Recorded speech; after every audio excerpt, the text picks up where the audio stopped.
your waist, set your waist, set your waist. Looking on the city. Hello and welcome to the Ken McElroy Show. I'm your host Danille, here with Ken. What's up, everybody? Good to be here. You're looking a little orange. What? Jerry was saying that he had your coloring off on the video, so that's orange. You spray tanned. It's raining. You're looking like Trump over there. I did go for a hike yesterday. Maybe I got some sun. Anyways, we had a nice weekend. Yep, it was good. Friends in town. Yep, absolutely. You went out on Friday night with the boys. I did. Had a good time. I did. That was a lot of fun. Yeah, and you went out with the girls Saturday. I know. What a weekend. Perfect weekend. Anyways, if you guys are watching, make sure to hit the like button. We love that. And then we have a happy hour next Monday. It's going to be me and you, but we don't know what we're going to talk about yet. So any good ideas, throw them our way. We've certainly get lots of great questions from you guys. So we're going to obviously address those. But there's a lot to go over. There's a lot happening, and we were chatting. Let's just do a happy hour with ourselves. Yep. Because I think especially with the Fed meeting this week, it'll be interesting. It'll be interesting. Yeah, CPI tomorrow. Yep. So we'll see. Yep, absolutely. And so we'll see. So it's going to be a great happy hour. Go to kensinnercircle.com to, join premium and sign up. It's premium only, but it's going to be a good time. You can ask Ken some questions, ask me some questions. And make sure you ask Danille what she wants to drink, because we're going to make her drink on this one. It is a happy hour. It's true. I don't drink very much. She doesn't. It's okay. I don't have a problem with it, but you always get a glass of wine, they pour it, and then you don't even really drink it. Peer pressure. Peer pressure. Well, so today we're going to be talking about the layoffs, right? So the title is Layoffs Are Coming, What You Can Do to Protect Yourself. We just kind of like how real estate was going from booming to just at a halt. Jobs are kind of seeing the same thing, right? All the employers that were hiring like crazy are now laying off or going on hiring freezes, because they're doing their 2023 budgets and they're seeing that things are majorly slowing down. Well, I think that's certainly one reason. As you guys know, at the end of every year, you take a look at what you're going to think you're going to do next year. And as I was digging into this a little further, there's lots of reasons. And I think that we often talk a lot about inflation and interest rates, how it affects the, Main Street, but we don't really talk about how it affects Wall Street. So I think that's showing up now. Like, there's been a lot of focus, and there should be, on the person, right? How much are groceries? How much are his gas? Those kinds of things. But when inflation's creeping into corporate America too. So, and I think that's important. I know most of you don't care, because if you work for somebody, you just don't care. And that's okay. I have no problem with that. But the fact is if the interest rates are higher, so if your company that you work for has any kind of corporate debt, or it has even, something that's variable, lines of credit, and of course, if they're buying something, assembling something, what they're buying is more because of inflation, their labor costs are more. So there's a lot of stuff that's making its way, into corporate America and squeezing profits down. Yeah, inflation affects everything, right? So if it's not a necessity, people are cutting back on it. Just like we always talk about on the show, how people are cutting back on Airbnb and things like that. They're also cutting back on discretionary spending. So I have a friend, and she works in the medical field, and you would think that would be pretty safe, but they just did a ton of layoffs and threw more work on everyone's plate because they do elective surgeries, and elective surgeries are down because people don't have the money for them if insurance isn't going to cover them. So all across the board, it just really started fully started happening in the last 2 to 4 weeks. So, but we've heard about a lot of layoffs. Yeah, and on the real estate side, because this is a real estate channel, obviously we know real estate prices are down. We know interest rates have gone up. So what are the ripple effects there? Well, mortgage companies. I think I might have mentioned, we own an office building. And I actually have lots of friends that own them. And personally, we had a mortgage company downsize. It went from, I think they were close to 15,000 feet down to 3,000 feet. And so because, of course, refinances are down and mortgage applications are down, brokerage is down, loan servicing is down, title work is down. So all of the things that you would expect. And I'm working on a video for this week, Jerry. Actually, I'm going to do it on lag. What does it mean when an interest rate goes up, and how long does it take to ripple through the economy? And I think that's what we're all kind of wondering, like what's happening, because inflation is still, it was 7.7. We'll see what it is this week, but it started off in the sevens, beginning of the year. Well, Janet Yellen made a comment, I think it was yesterday or a couple of days ago, that inflation is coming down. So I think that, and she anticipates it to come down more in 2023. So they're anticipating this, they won't want to call it a recession, but they're anticipating a slowdown of the economy. Well, that won't be transitory. No, it won't be transitory. So I know, of course, she's going to say that. There's been 6 rate increases, now to be 7. And it hasn't really come down very much. We got up to 9.1. Now we're at 7.7. Honestly, their target is 2%. So they have a long way to go. I'd be very surprised if through next year we were below 5% inflation. And I still think we're going to see increases in the interest rates. But the point of the show is the layoffs. And I think what people need to realize is that when interest rates go up and inflation stays high, it affects employers. It affects corporate America. And the only reason that you should be concerned with that is if you work there, because costs are going up. I just got out on. I have a little warehouse. The guy jacked me on the rent. Yeah. I was like, man, so all of a sudden, we're going to pay a lot more money for the exact same warehouse because I have a book distribution company. And I'm like, man, it's tough. And at the same token, Ingram Books, who's one of our big promoters at Random House, their sales are down. So sales are down, costs are up, and so all of a sudden I'm thinking, okay, what am I going to have to do now to tighten things up? And that's what's happening across a lot of businesses. Exactly. You have a lot of things. Obviously, everything in real estate down. Realtors are making less money. We actually have a realtor working for us now because she couldn't, keep up with her bills because of, she has no sales, and she was a pretty decently sized realtor, right?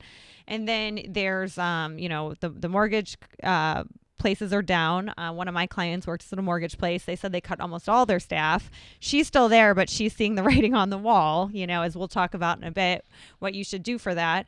And, we've been looking for some talent for MC companies, and it has been really difficult the past year. And now all of a sudden, we're getting tons of people. I've been scouting LinkedIn, and it's like, yes, I'm considering switching over because my job's cutting. Yes, I'm considering switching over because I just got let go. I mean, it's all just happened. And what you have to realize is that people don't like to cut right before the holidays. So this is going to get much worse in January. I think a lot of employers are waiting to get through the holidays before they let go of people just out of, courtesy. So what we're seeing now is just the beginning. That's a very good point. Nobody wants to lay off before the holidays. I also went to a website. It's called layoffs.fyi. Just go check it out. I looked it up right before I got on here, which is why I was 1 minute late, Jerry. 964. This is based on tech. 964 companies. There's been 149,876 layoffs in 2022. Just on these 964 companies. Go check it out. It's very interesting, and I think now with this, before we would just read about this stuff, and I think that somebody aggregated, put this website together, and is really like collecting all the data. So it is happening. Take a look, but and the other thing that I think is something really interesting to watch is I have a good friend that's in the Amazon delivery business. Somebody here mentioned that, so go ahead and talk about that. Yeah, and I asked him yesterday. He's got, I can't remember how many trucks, but a lot, like huge. And he just bought. He sent me these photos. He just bought these new electric ones, I think they have about an 80 or 90 mile range or something, but and I think he bought like 30 or 40 of them, and they're like $150,000 each. But I was one thing that I noticed is that since March of this year, credit cards debt has gone up by $8,000. So almost 15%. So you start to see these signs, Where were you going with the Amazon thing? You talked about it forever, and then I was all over the map there. I know, it's a good point. No, because I was asking him. I go, are people spending? Because literally, I was on the Zoom with him last night. I'm like, are people spending? And he's like, yes. He got, in his mind, they're up like a lot, but on the other side of it, I'm seeing that I'm seeing conflicting articles saying that people are spending up to 60% less. So I was going to talk to him about that because I'm seeing credit card debt go up. And credit card debt is up $8,000. Well, something interesting that I was listening to the Reasonable Doubt podcast, which is very interesting, but they had an economist on, and he said that you can't let spending still fool you, because when people know that they're going to go into bankruptcy, they burn the rest of their credit card limits before they declare bankruptcy, because it's an extra, percentage of money. And I was thinking about that, and that is kind of true as far as Amazon goes. Plus, we're in the Christmas season and things like that. So I think a lot of this we're going to start seeing pop up like early next year. It could be. And I want everybody to just Google this. Google Moody's, Moodys, economics or economist. So Moody's is obviously just one of many people that are trying to figure out what's going to happen with employment or unemployment next year. So we've been averaging about 164,000 people a month on the on the employment side. They're saying that in 2023 it's going to go to 76,000. So think about that, guys. That's like almost 90,000 less per month. So that's a fair amount. And so take a look at that. There's all kinds of projections on rising unemployment. They're saying that we're going to go up to 4.5% sometime, probably toward the end of 2023. Right now we're at 3.7, the unemployment rate. So I think it's going to be very, very interesting. We're going to have rising inflation. Inflation is still going to be high, maybe not rising. Interest rates are going to be rising, and rising unemployment. And, if that doesn't spell recession, I don't know what is. I don't know why they keep holding back. Maybe they just need people to spend through the holidays or something. Right. Well, and we want to talk about, what people can do, right? So it's not just about there's layoffs, but there's a lot you can do right now, especially because we're at the beginning of this. And the first thing you can do is you can see the writing on the wall, and I think that that's really important because if you're in an industry where they're starting to cut people and they're starting to let people go, and you're in an industry that doesn't do well in a recession, it's not wise to just stay and wait to get let go. Think about what's discretionary. I would start there. Yep. What's discretionary? Like, think about it. Like, gym memberships are discretionary, right? I'm not saying health isn't important. What I'm saying, it's discretionary. You start to look at, why is Netflix laying off? Why is Uber laying off? Why is Airbnb laying off?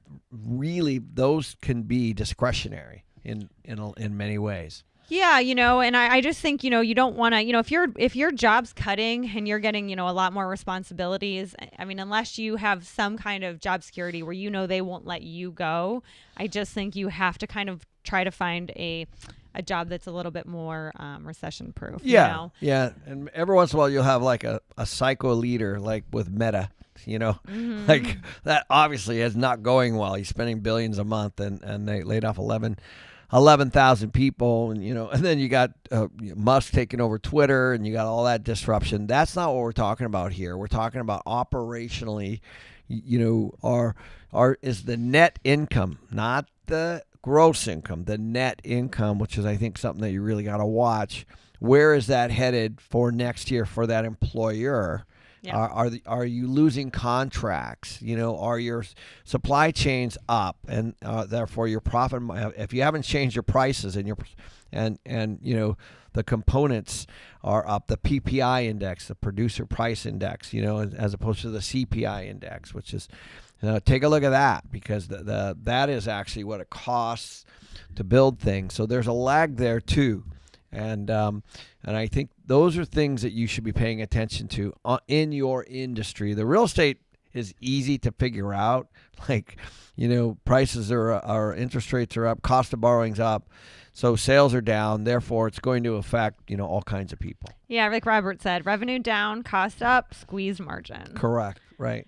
So I think the second thing you can do, and we kind of just touched on it, is get into an industry that does okay in a recession. So if you are interviewing or you are considering switching jobs, because this is kind of something interesting I saw a couple months ago where, people were leaving companies that were more recession proof and jumping to startups or companies that weren't for a bigger salary. And they might come to regret that decision, because I think that, from now on, when you're interviewing somewhere, you need to really make sure that even if they're paying you more, it's a good move. Like, they're in a good spot, because just because they're hiring right now doesn't mean they won't be laying off, in the near future.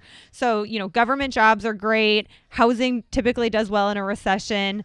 Healthcare, as long as it's not elective. Because you just know people aren't going to have that disposable income. And startups would be a very risky job move right now, unless it's like a recession-proof startup. Right. And then if you are, in more of that entrepreneurial space, you got to take a look at you. I mean, this is a harsh reality, but if you're generating income for the company in any way, you're probably going to be okay. But if you're if you're not an instrumental person in that organization somewhere, and I'm sure everyone thinks that they are, but you're the one thing the employer is always going to look at is there are going to be people that are movers inside of an organization, and there's others that are not. And so you want to be in a category where you're instrumental or a key piece of that company, and that's where financial education comes in, and that's where your work ethic and all these other things come in. It does. I mean, we have people in my company where I'll come in early and they're here, or I'll be here late and they're here. I come in on the weekend and they're here. I ask them to be somewhere and they can be. Those kinds of people, that loyalty, all that stuff, it's all going to start to show up in 2023. I think, it is kind of slingshotting back to the employer away from the employee. Yeah, and that is the point number 3 we wanted to make is if you're working hard, then and you're adding value to the company, substantial value, especially sales value, you're less likely to be let go. So this is a time to really step up, because what we've been seeing and the people we know that have been getting cut, sometimes you cut somebody and there's not a real difference if they were there or not, because the few things that they did, you can easily spread to people that already work there. And so you want to make yourself irreplaceable, because that's the only way that you're going to have some kind of job security, even if you're in a recession-proof company. Yeah.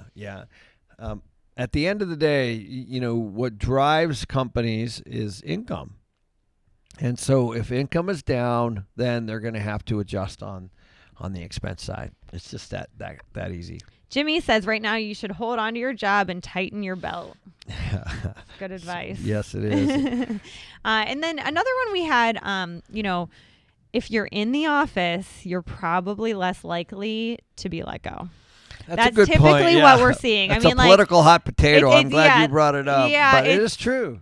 It's easier to let go of somebody that you barely feel like because they work from home. We're talking about a relationship. We're talking about a relationship. We're not necessarily talking about how great you are at home. Nope. If you're a boss and you have 2 people doing the same job and you have, let's call it Jenny, that's coming in every single day, and you see them and you say hi to them and they're working, and you have Alice and she works from home and you see her once a quarter or every couple weeks, and you have to let one of them go and they do about the same quality of work. I feel bad for Alice You're already. probably letting go Alice because you feel less bad as an employer. You don't know her as well.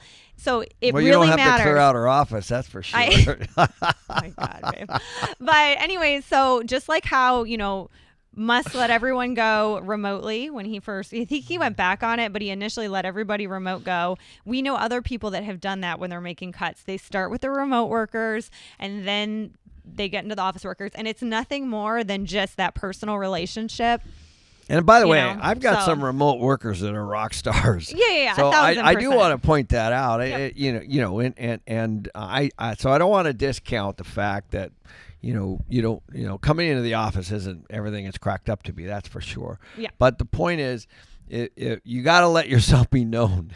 Right. You got to have a relationship with your boss or your boss's boss, and you want to be in that situation where they know who you are.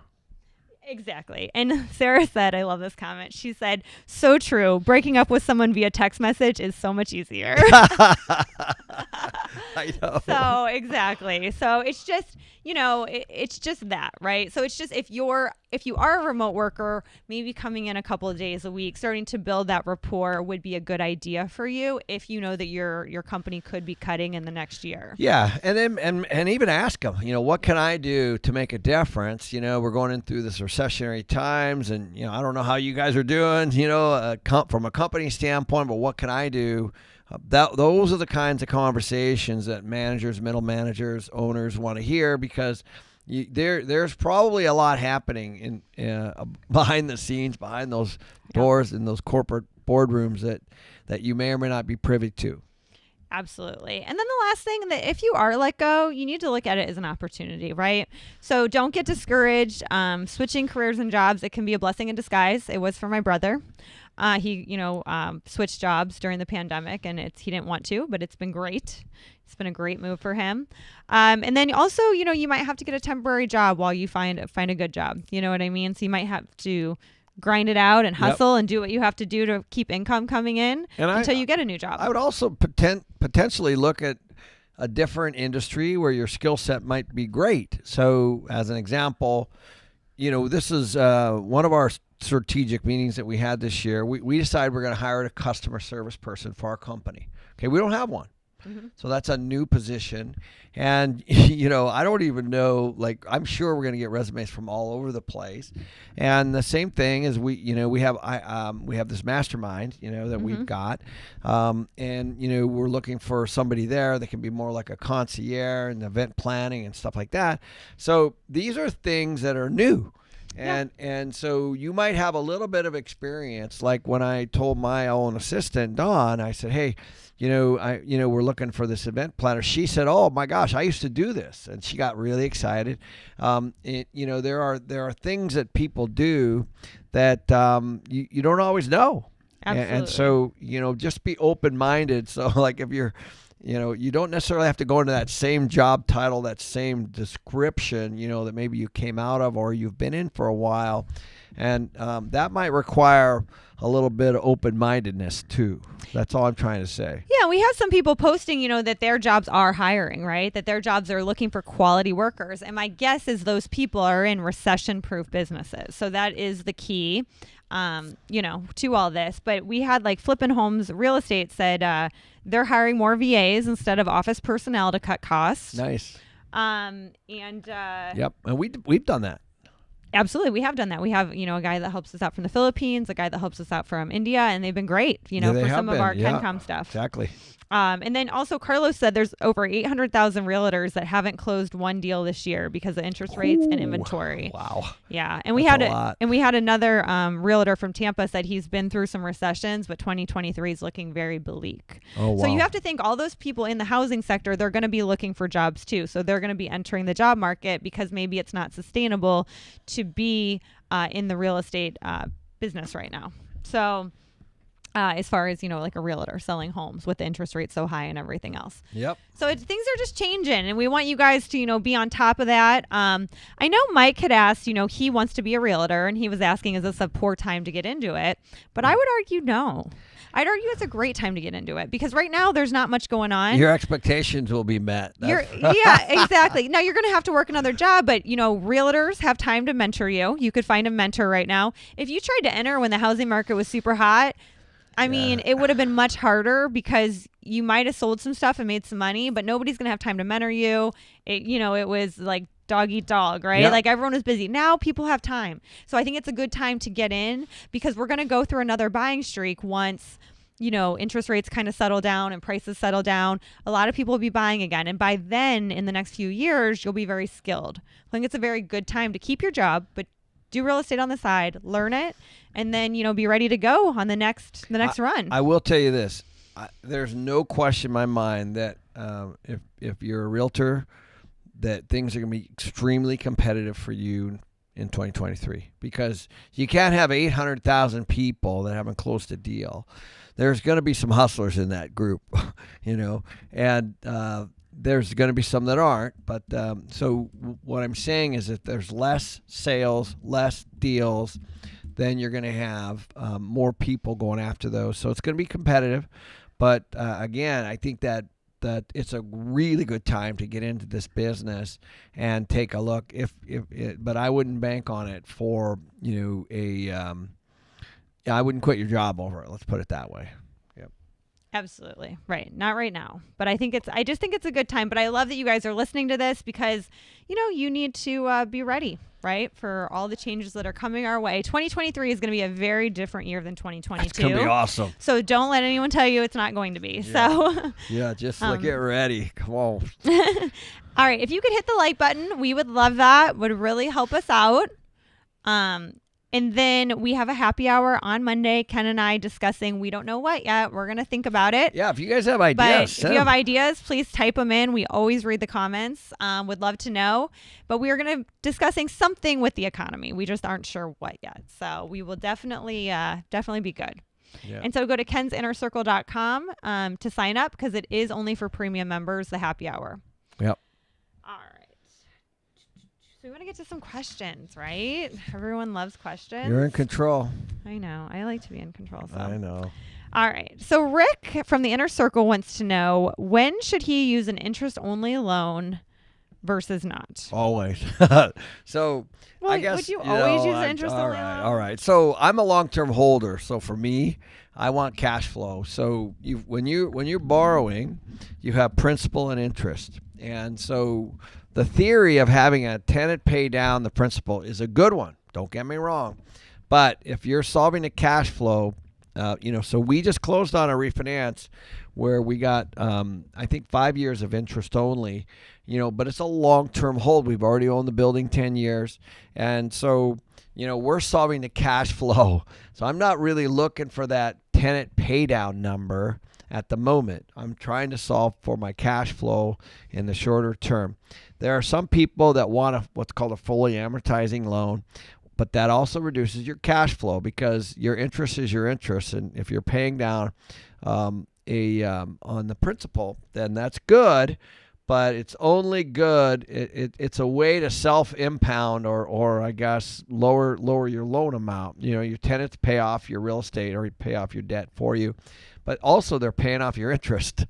So, right. So anyway, that we personally, if it's a short-term loan or shorter term, we might do something a little bit different. But lately, we've been doing these interest onlys if we can.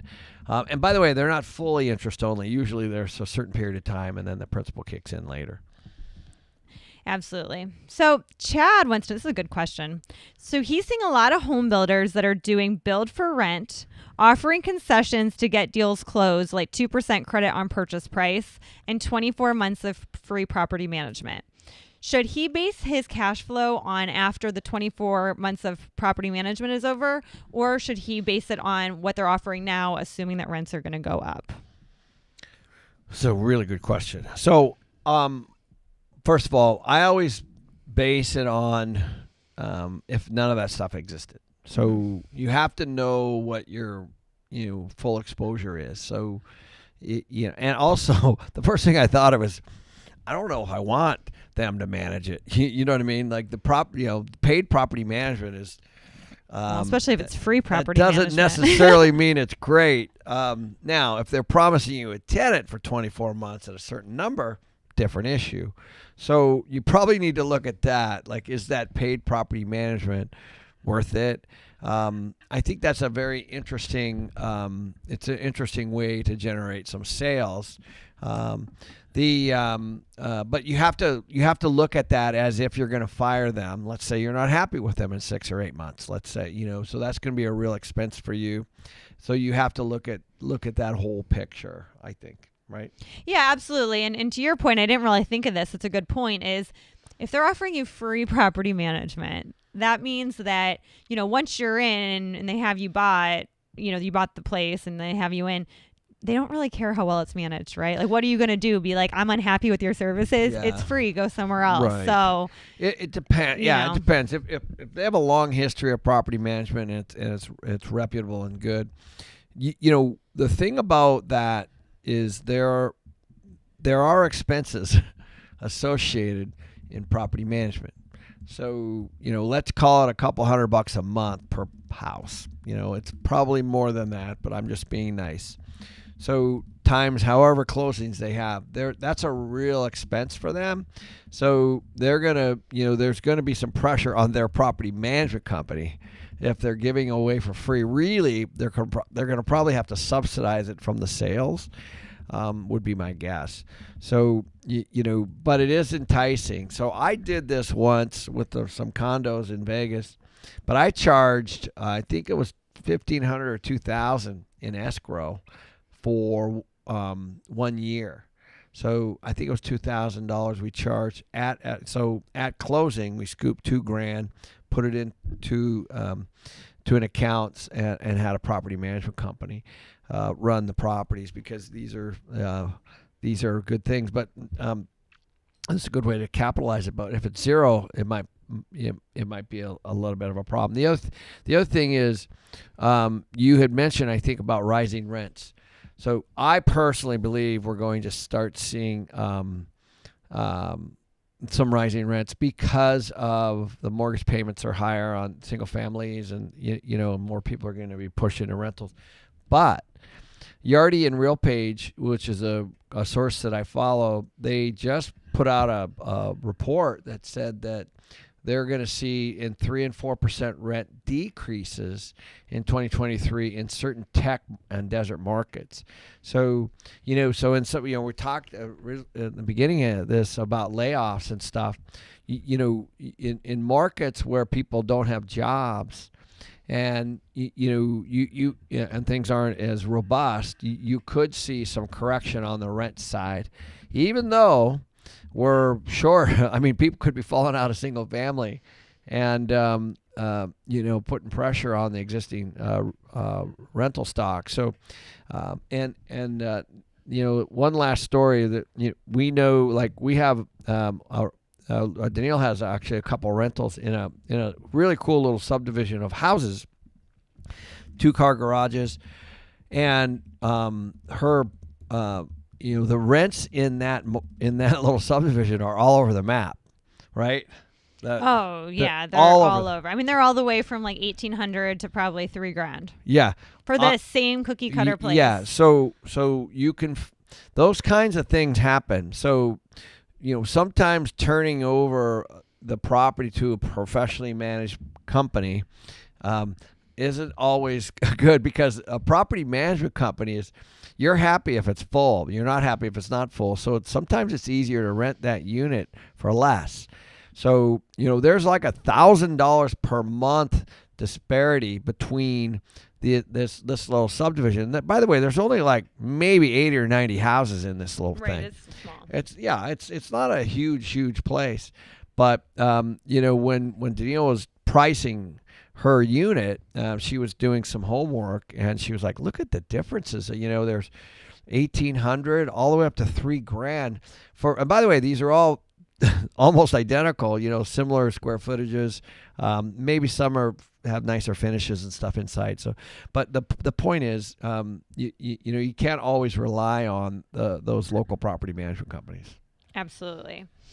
Flippin' Real Estate had a good question. He said, do you always invest for cash flow, or do you ever kind of do it just to flip it, just to get some money? No, I never do that. I always believe that I do both. Well, I have done both. As long as I'm cash flowing, my eyes are open. I would exit if somebody gave me a lot more money. I'm opportunistic too, but I don't want to have to bank on that one strategy. And I think now we're starting to see, we've seen home prices go down in most markets, not all markets, and I don't know what's going to happen through next year with inflation and interest rates. I personally think inflation's going to still be high, and I still think we're going to have rate increases. And so I think that we're just seeing the beginning of the home price decline. Yep. And so therefore that flip wouldn't work. And so, right. But if you're cash flowing, it would work. So maybe that's a year or two that you got to wait.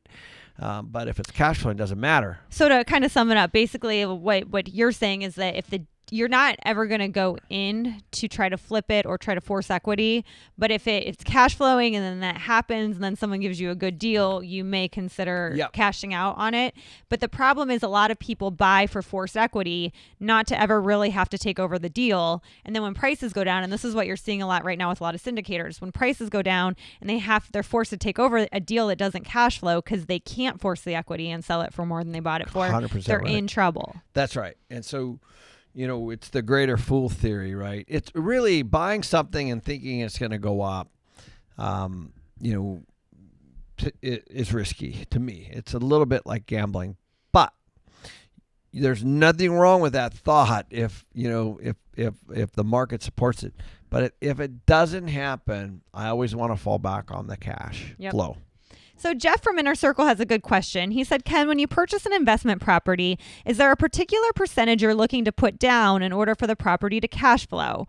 Would it be 10%, 20%, etc.? And what is your cash on cash return do you aim for?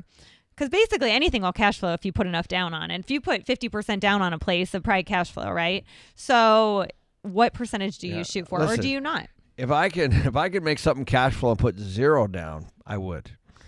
Now, think about what I just said. So, if I can use that cash somewhere, when you're taking somebody's cash or your cash and you're putting it somewhere, you want a return, period. So, you're always solving the cash flow based on the down. So, there's not like a rule of thumb on the percentage. You're taking a look at the deal and then you're backing into it. So again, let me say that again. If you could, it's not that far fetched, but if you can get completely seller financing on something and it cash flows, then why wouldn't you do that? It requires zero of your money. You wouldn't have to go get a partner or anything. It's just a deal that you put together. Now, you could easily put down 20 or 30% on that deal too, and of course it would cash flow more. But now you'd be calculating it based on the equity that you put in as well. So for me, I'm always balancing that. I start with the deal itself, and then we work backwards, and and then there's a cost of debt and there's a cost of equity, and you need to know the difference between the two. Absolutely. So we had a question on here. Let me find it. Sorry, I'm doing one of those things where I forget what I was going to do. We could talk about Amazon again. So Ricardo wants to know, he owns a condo and doesn't have any debt on it. Is it a good idea to buy a house and then rent out the condo and rent the room in the house? So basically, rent out his condo, buy a house, and house hack. Yeah. There's a bunch of scenarios here. Does he own the condo free and clear? Mm-hmm. Yeah. So clearly you're going to cash flow quite a bit there, right? So you want to do whatever you need to do to cash flow the most that you can. And if you're sitting in cash and you can afford a house, then that's probably a pretty good scenario, like a house hacking scenario. Yep. But just keep in mind that you're going to have a higher interest rate on the debt for the house. Yep. And so that's the big variable. You're going to want to make sure that you do that. And so there's all kinds of scenarios. This house hacking thing is a great idea. Like what house hacking is, if you think about it in its simplest form, is if you buy a duplex, You have a renter on one side that pays for the whole thing. That's house hacking, and you live in there for free. So it's kind of the same, except you're renting out one of the rooms, or let's say a spare room or a guest house or something. Yep, absolutely. So Brent wants to know from our inner circle, do you or Danille do any vacation or short-term rentals, and what data do you track? I'll let you take this one. She's all over this issue right So now. we don't currently have one.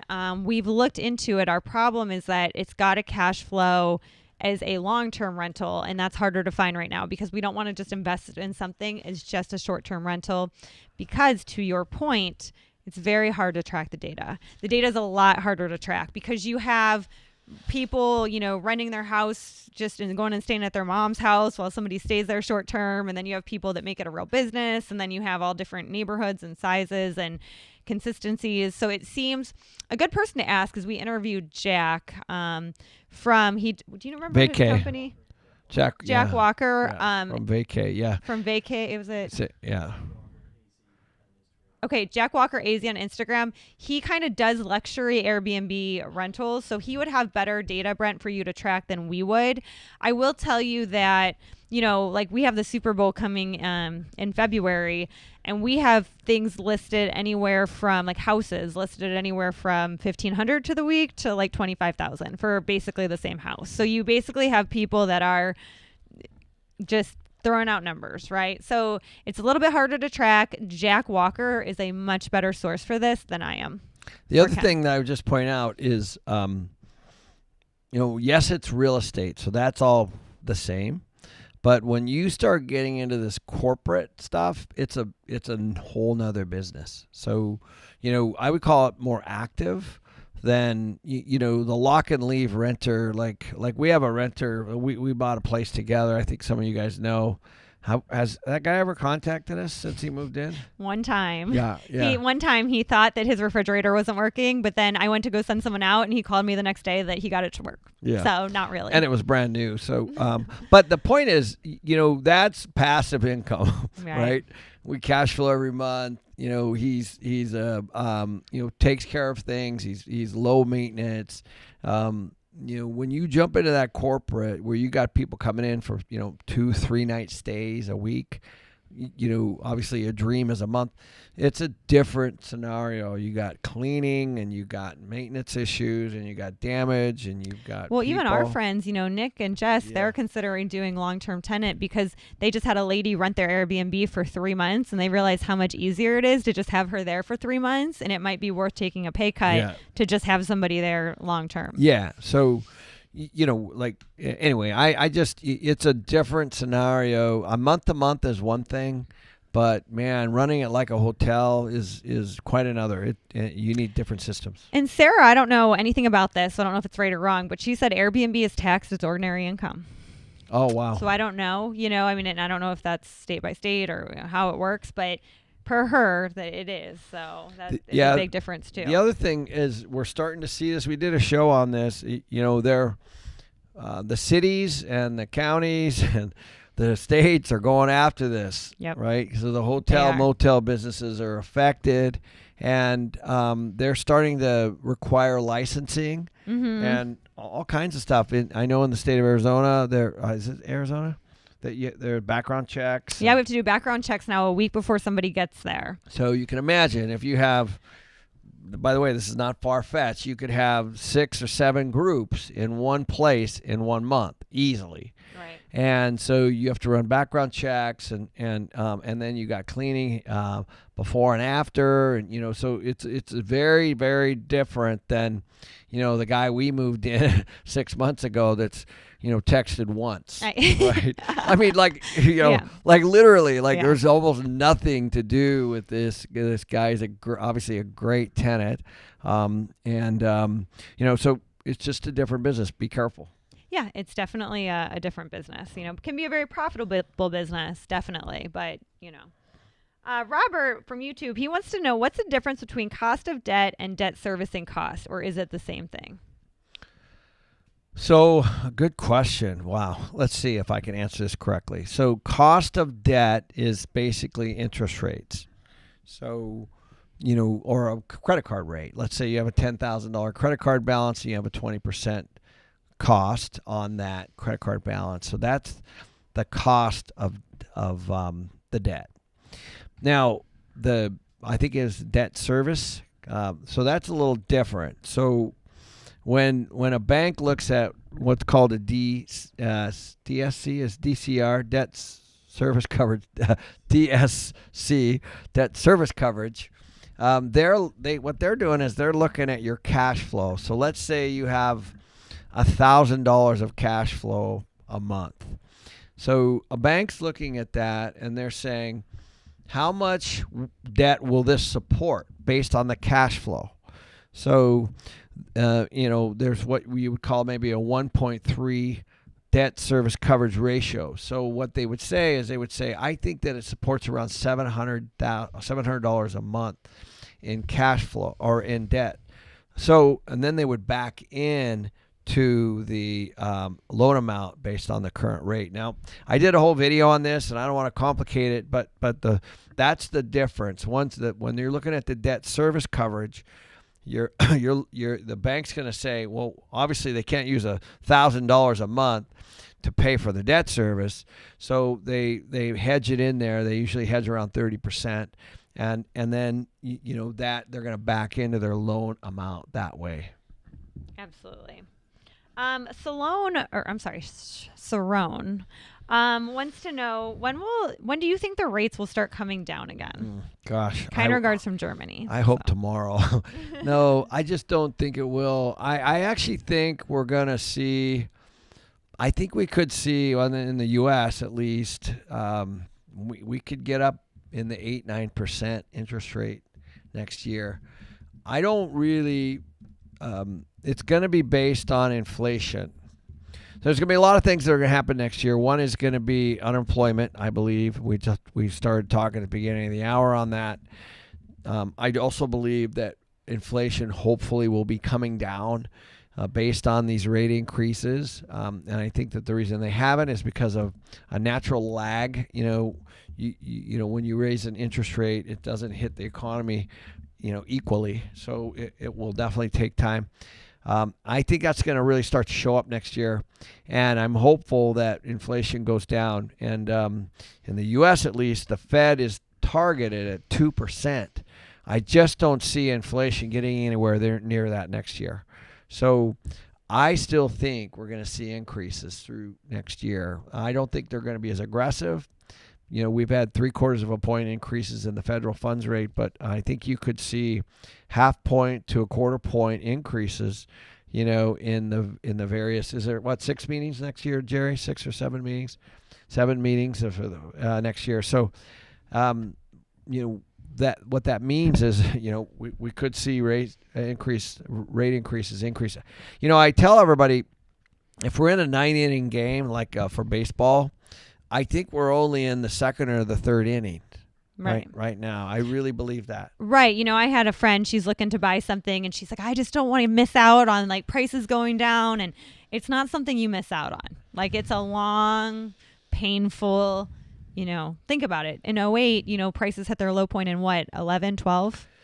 Yeah. It took a few years. And so, here's what you might miss out on. When real estate is owned by the bank, it takes a long time to get back to that point. So when you start to see defaults and you start to see, real estate going back to the banks and the lenders, that's the time to really start taking a look because the equity's gone, that's already adjusted. And now in some cases, I read yesterday, 2 days ago, we were looking at that article together.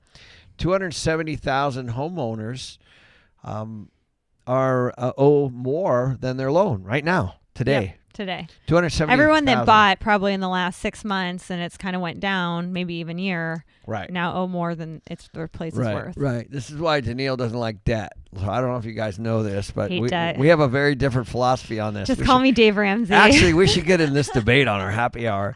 So I'm a debt guy, and she is not. So to her, it doesn't matter. Now, this is the point. she doesn't have a mortgage on this. Most, yeah. Yeah, on most of her stuff. So she's not going to be in trouble. There's no bank that's going to take her deal because she doesn't have a loan on them. So that's the other side of it. But that is if you just Google that, I think was it 270,000, Jerry, something like that. Yeah, it was a big number. So it's already starting. Be careful. Absolutely. Now, Shannon, they have a really good question. They said, how do you account for higher rents today, but reduced rents in the future when considering purchasing? So that's a good question. Yeah. So again, rents are a function of the market, period. So over the years, I've bought in markets that, have had like I'll give you a couple examples. I actually have several here. I bought properties near military bases, and then those military bases deployed, and all of a sudden the rental market fell. So these are the kinds of things that you should be looking at. We did that. I had some property near a power plant of all things up in Eastern Washington. Same thing. The power plant closed, and all of a sudden, the rental market fell out.